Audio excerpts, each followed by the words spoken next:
You all seem to like the last one, so here, have another one. Before we jump back in, though, there's a couple of things I want to bring up.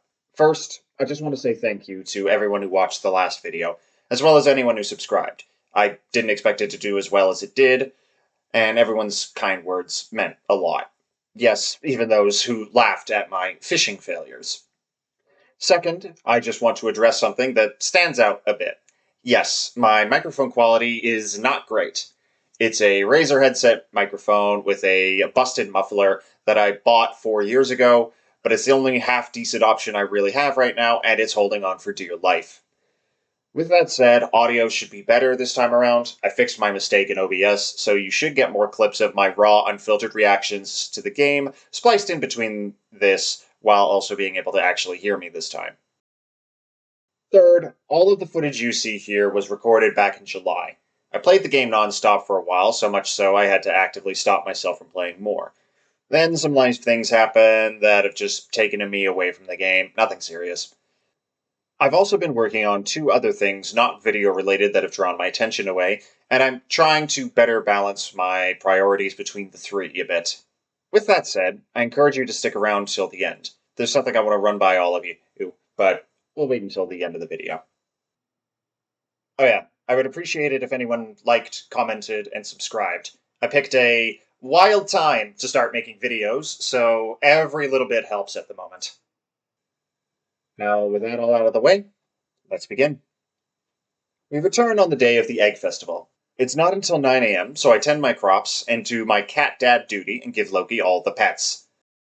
Words cannot describe how much joy seeing this little digital cat run, hop, and snooze all around the farm brings me.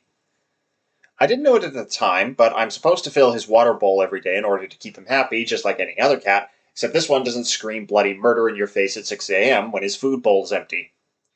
I would love him even if he did do that. Come the appointed time, I go into town to find the Egg Festival in full swing.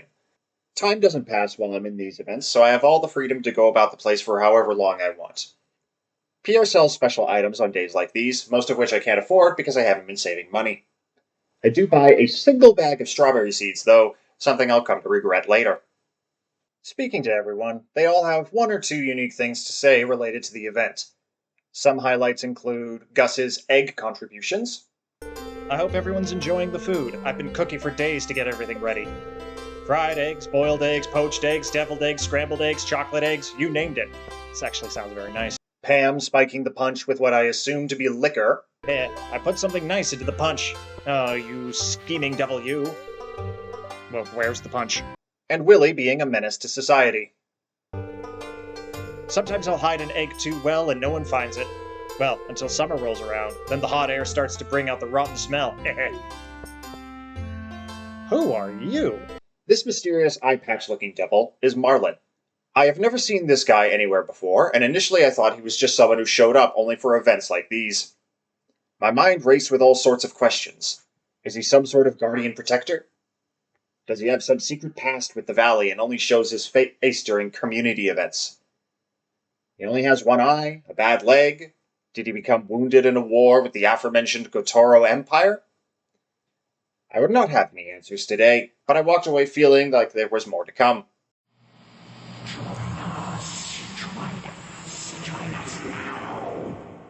On that note, I'm going to try and put a bit more focus on my relationships with the characters going forward. I get the feeling that some of them aren't always what they seem on the surface, and given that I know some are romanceable, I think it could be worth keeping up on. Let me know if that is something you want to see more of. Once I've had enough social interaction, I go up to Lewis, who gives the go-ahead to start the festival proper. The goal is simple. Run around town collecting as many eggs as you possibly can within the time limit, and the person with the most eggs wins a prize. This feels rather unfair as it's 2 adults versus 2 small children, but then again, I've been outrun by children with far more energy in one day than I could have in a year, so maybe that evens it out. I blitz across all of Pelican Town and manage to gather 10 eggs just in the nick of time. When the time runs out, Lewis gathers us all together again, makes a jab at everyone about cleanliness, and announces the winner. To my surprise, it ends up being me. So either I just got lucky, or I'm a god amongst egg hunters. My prize is a simple straw hat, which, if anything, lets me hide the beacons of Minas Tirith.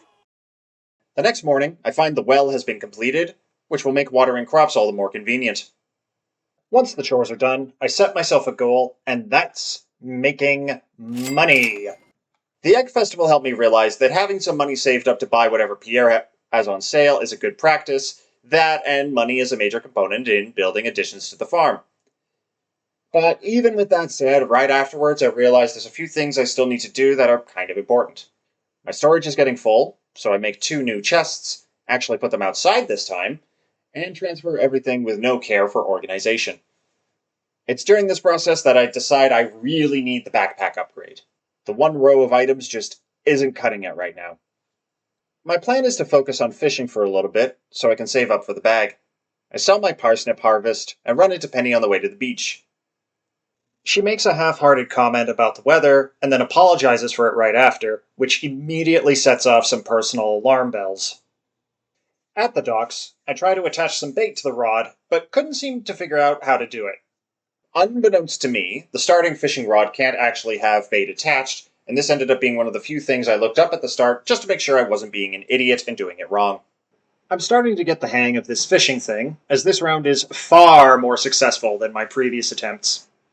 I also fished out my first treasure chest this time around. Basically, sometimes while fishing, a little chest will appear in the minigame, and you have to simultaneously try to fill in the bar for it, while also trying not to lose the fish. While this one is successful, more often than not, my greed ends up being my downfall. I have lost so many treasure chests already. Something of note I think is worth sharing, I'm slowly getting better at managing my time while playing. Initially, I wasn't paying as much attention to the time as I should have, or to my energy for that matter, and most shops would end up being closed whenever I really needed them. Like just here, I barely made it to sell my fish, but the fact that I remembered it all feels significant, at least it does to me. Now, am I consistent with it? No, not yet, but I'm getting there. Once that's done with, I go to the Stardrop Saloon, am reminded that Pam has a drinking problem, and buy my first recipe. On my way out, I had this amusing interaction. Elliot. Elliot, please. Elliot, please! Let me out! Back home, I'm getting into better habits by checking the TV every day. There are 4 options to choose from so far. The weather report, which tells you the forecast for the next day, useful for planning ahead. The fortune teller, who indirectly tells you your luck of the day through the mood of the spirits.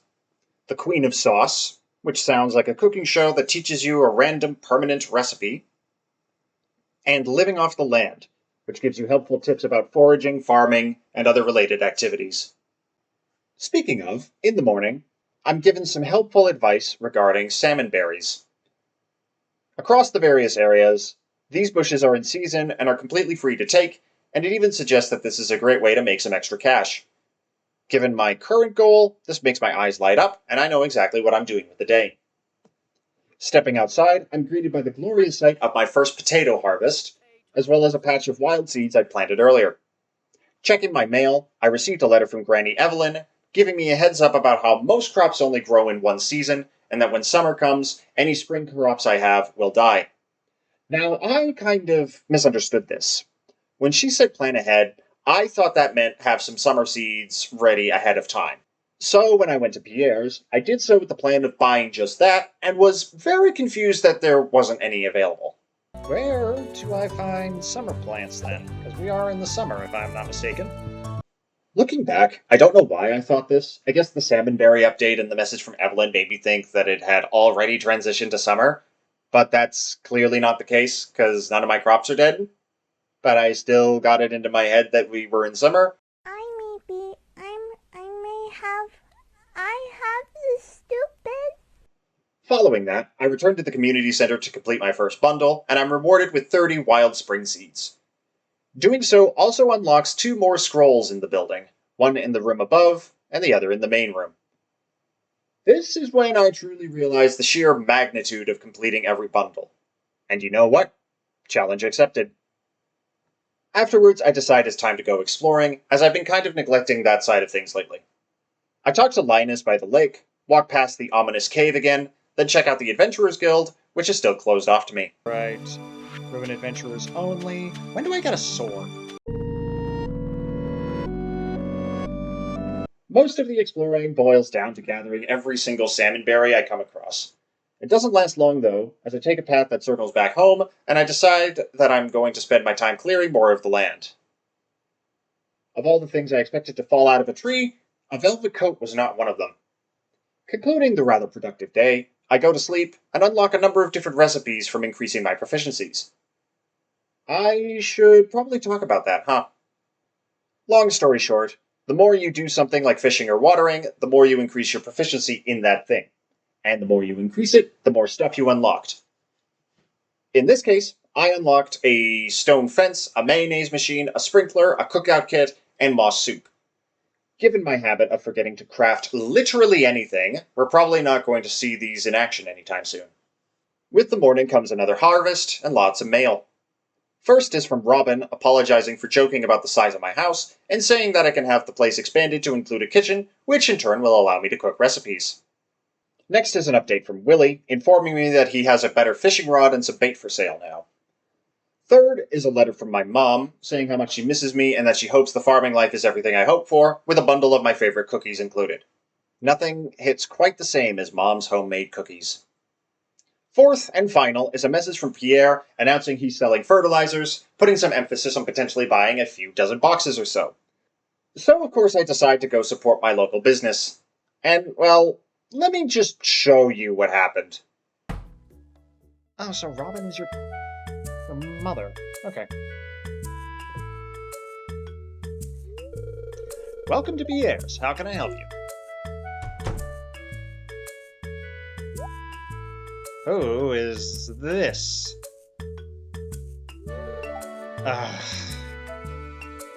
This bitch.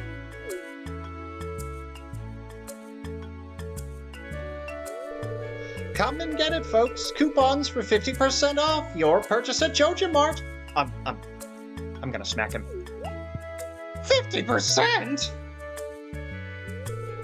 Well, any takers? Screw you, Morris. You soulless heathens. You sellouts. I mean, I get it. Yeah. But I can't match those prices. I'd be selling at a loss. It must be so difficult for you to lose your loyal customers like that. But can you blame them? Joja Corporation is clearly the superior choice. Sorry, had to take a note. Soon the whole town will realize that. And you've made Pierre cry. What the hell is wrong with you? You remember how I said I didn't like Morris? Yeah, it's escalated now. After that blatant display of corporate greed, malice, sabotage, jackassery, and general contempt and hatred for all things with compassion, empathy, and basic human decency, I pay Morris another visit to warn him that his days of exploiting the working class are numbered. And you three are so superior to us just because we want some selfish, greedy, authoritarian capitalist to keel over dead! Once that's done, I return to exploring, finding more salmon berries along the way, as well as a patch of wild spring onions. On my way back to sell, I run into Evelyn again, who assures me that her husband is actually quite nice and just isn't all that friendly to strangers. A few conversations later, she tells me that George really likes leeks. This is how I inevitably discover that every character has a favorite gift that can be used to increase your friendship with them. I sell everything except one leek, leaving me 10 gold short of finally buying the backpack upgrade. Then I go to George to deliver his gift. That's a terrible gift. Oh, it was a spring onion, not a leek. Stupid! Stupid! Stupid! Yep. That'll teach me to pay attention. On that note, there is something I just want to gush about a little bit. For all the times that I say I'm going to go do something and then get distracted by something else, or the lack of any sort of attention span like you just witnessed, I'm getting better at catching myself when it happens. Like here, I say I'm going to go to George, but then stop myself to finish a task first, while telling myself I'll go to George afterwards, and this time, I actually managed to follow through with it. So, yeah, Stardew is helping me manage my time better, I guess is what I wanted to say. I don't know how else to transition from this, so here, have this clip of me getting trapped again. Alright. Oh god, I'm stuck. Oh no, I'm stuck. Why? Why did I do this to myself? There we go. For the next little while, all I really do is keep gathering salmonberry after salmonberry after salmonberry. I figured I may as well, what with my new batch of crops taking a while to complete. I do end up finding Robin's missing axe in the process, though. Day 18 ends up being a productive one. I sell my goods to Pierre, and buy the backpack in a heartbeat, increasing my inventory size to 24. I spend the rest on seeds and fertilizer, leaving me broke all over again. Next, I make a wood delivery to the community center, return Robin's missing axe, then spend the rest of my day trying to fish out some seaweed for Demetrius. This last one is only for a small reward, but at this point I've been catching more seaweed than fish, so I figured I might as well get it out of the way. Okay, honestly, it was just another excuse to give you a fishing montage.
After washing my hands of the ocean slime, I check my remaining quests, mainly the one to build a furnace. It requires stone and copper ore. I'm lacking in the latter, and the only place I've been able to get them consistently is from geodes, and those are all at random, as is how many I get. I could also just buy copper from Clint, but it's 75 gold apiece, and for the amount I need, that's going to add up quick. So right now, it's a slow-going process.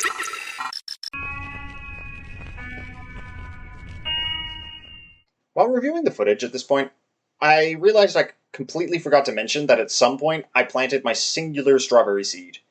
It's this solitary plant at the bottom of this line of tilled earth that I accidentally made. This thing is my pride and joy, and I cannot wait for its first harvest. Nothing significant happens on day 19, but I did want to share this one little goof I made.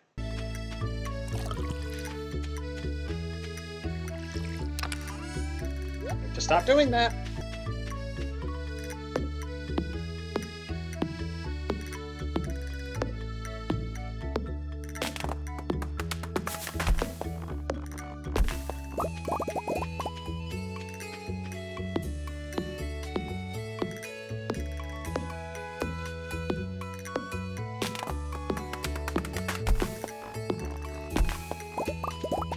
Oh, that's annoying. I do start to discover the power of food, though. For now, it's just field snacks to help me get through the busy workdays, but I imagine higher tier recipes with better ingredients come with even greater bonuses. I just need the damn kitchen. I try to make a fence just to experiment with the crafting a little bit, only to immediately destroy my creation like any dramatic self-loathing artist. Afterwards, I go to Clint to see if I can buy some copper ore off of him. In my endless folly, however, I failed to pay attention to the time.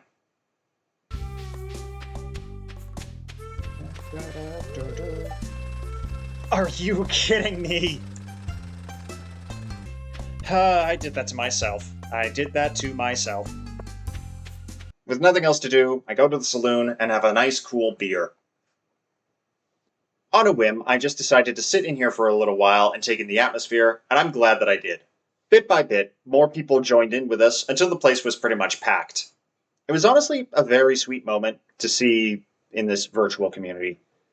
Marnie and Lewis share a drink together, Sam and Sebastian play pool together, and a moment between Robin and Demetrius dancing together. I switch the jukebox to something sweet and wholesome, take a seat for a screenshot, and just enjoy the moment until people leave.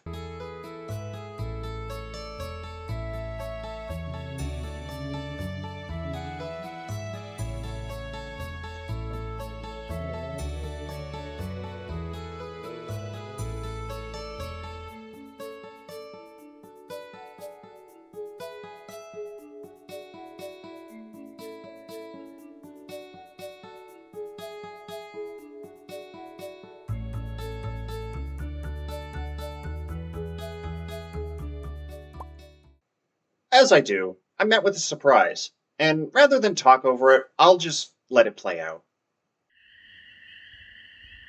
Oh?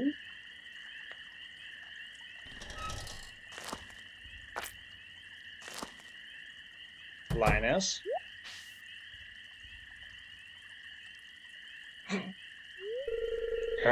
Sounds like those raccoons are back again, filthy varmints.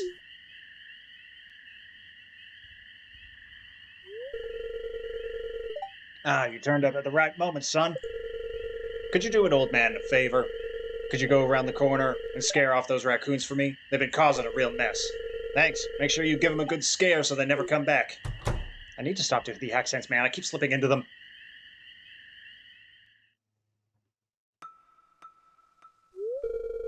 It was me. I'm sorry.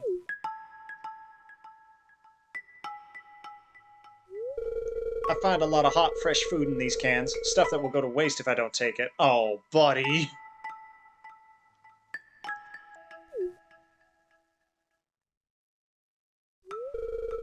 Do you think there's something wrong with what I'm doing? Not everyone's cut out for this world, Aiden. You don't know what it's like to be me. I'm not hurt or harming anyone. I just want to live life in my own way. Is that so wrong? Oh, this is a tough one.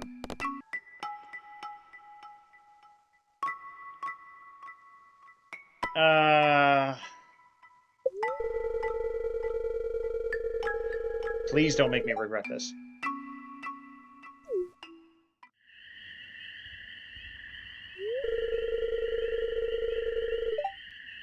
Okay, that's good. You can tell him you scared off the raccoons for good.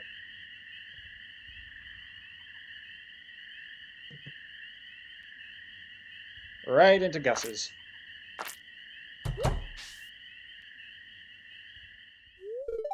Wait.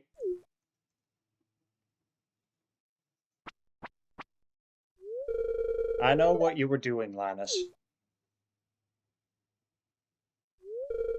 If you need food, just ask. I don't want anyone in Pelican Town to go hungry. Here, I've got a basket of zucchini fritters for you. Just make sure you dip them in my spicy marinara.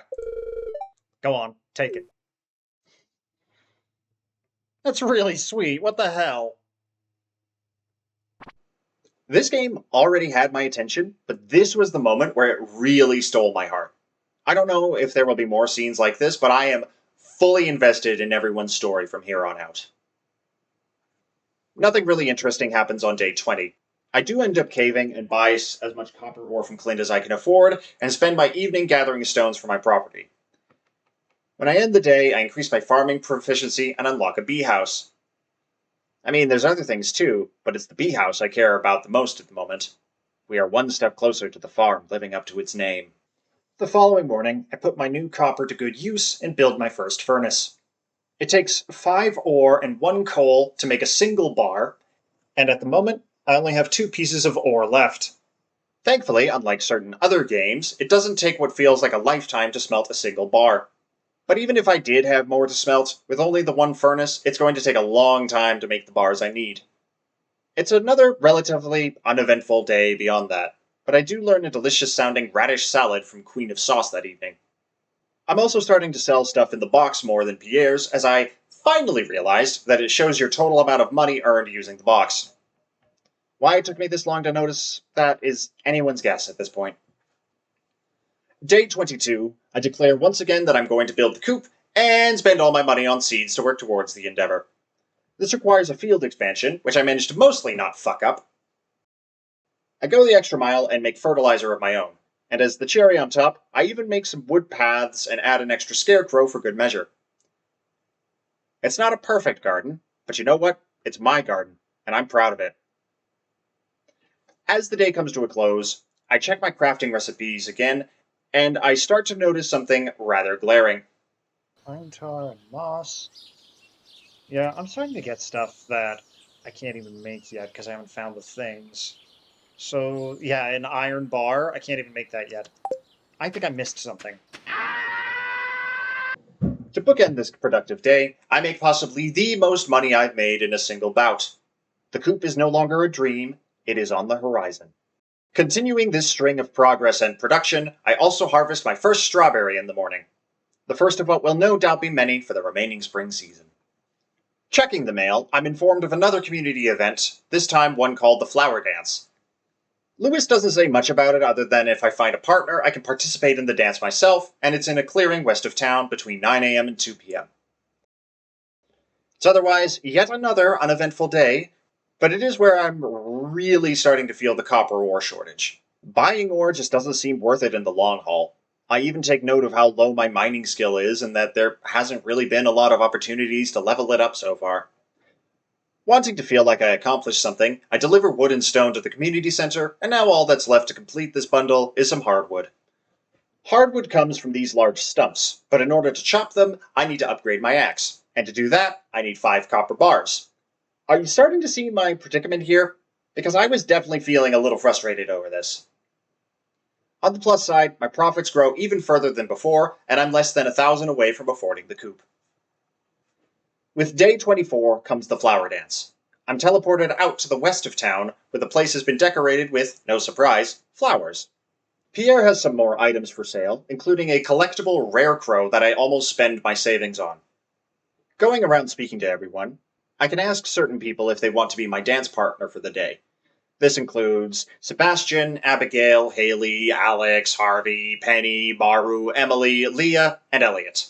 The first few people I ask all say no, which tells me I probably need to build up my friendships with everyone first, so I just ask Lewis to begin the dance proper.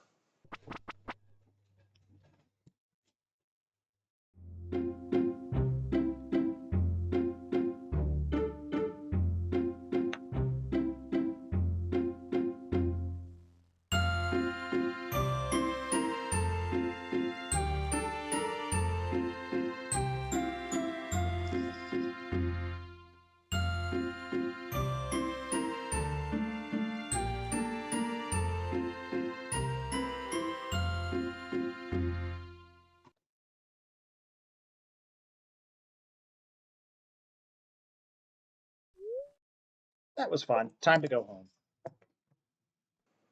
Certainly a much shorter event than the Egg Festival, but still very cute. On day 25, it starts out, as most Thursdays do for me, with a mistake that makes me question my competence.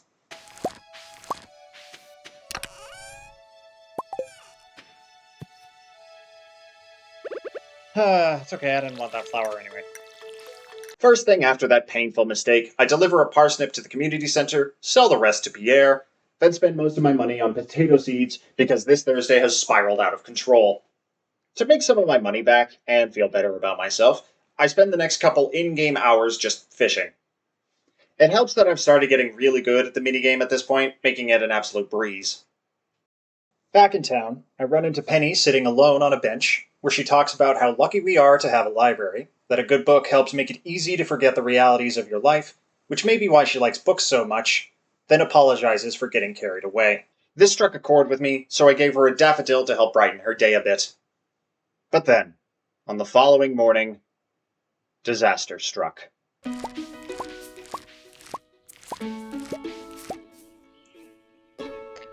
No! My strawberries! Little did I know that destroying that one plant was actually foreshadowing the whole time. After giving myself a hard time for my crimes against the berries, I make a couple of cherry bombs and try to use them inside my property cave, thinking and hoping that maybe it would unlock something, anything, resembling a mine or a consistent source of copper ore. It, of course, doesn't work, and this painful day just continues to get worse. For real, though, I was stumped at this point. feeling defeated by my strawberry tragedy and the failure of the cherry bombs, I went out for a walk, told Linus to call me if anyone destroys his tent again, until, finally, it happened.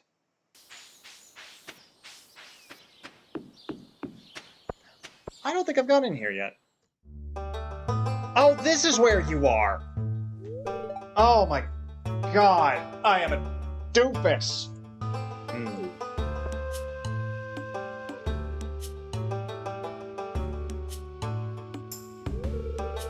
I was just peering down into this old mine shaft. It's been abandoned for decades. Still, there's probably good ore down there. But a dark place, undisturbed for so long, I'm afraid ore isn't the only thing you'll find. This is where the mining stuff is, isn't it? Here, take this. You might need it. I finally have a sword!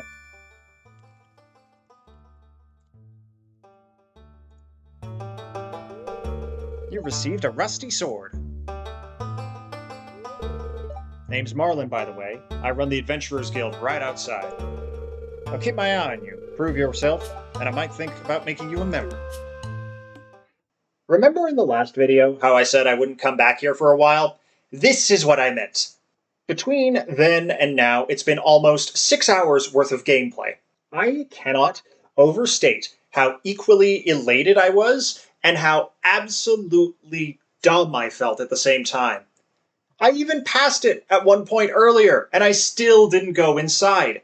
This is where everything I needed is. Ore, stone, treasures for the museum, bug meat, combat. It was all right here, and I completely missed it because my ADHD goldfish brain couldn't bother to remember that this place even existed.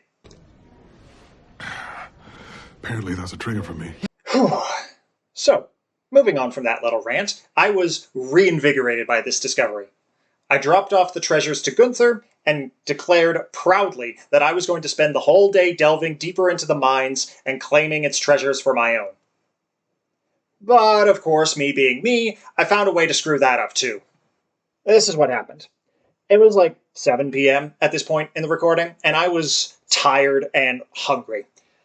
Both of which were really contributing to a lot of the mistakes I was making on this particular day.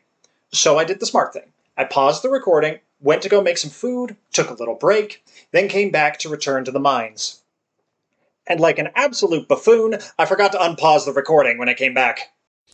Oh, brother, this guy stinks! And I didn't realize it until after I'd left the mines and was on my way back home to drop off my haul. But with that all out of the way, we're finally back in business. I built myself a second furnace to increase copper production and got some mail from Marlin saying he'll induct me into the guild if I kill 10 slimes. Easy enough, I think. I'm already a slime-killing professional at this point. Things can only go up from here, right? Right? Are you kidding me? I did it again. I should really stop. I need to go. I need to take a break. You want to know the really funny part about all this? I only remember doing this the first time. I didn't even remember that I'd paused the recording a second time, or why I did it in the first place, until writing this script. Even now, I still don't remember why I did it. This whole recording has been a hilarious disaster. Just a series of unfortunate mistakes both in and out of game. I don't know how to top that. There's nothing I could do right now to eclipse that. And honestly, I wouldn't have it any other way. So I just do a little fishing for a quest, drop off some more treasure, complete more copper bars, chop a few more trees, and bring this disaster chapter of my Stardew Valley journey to a close.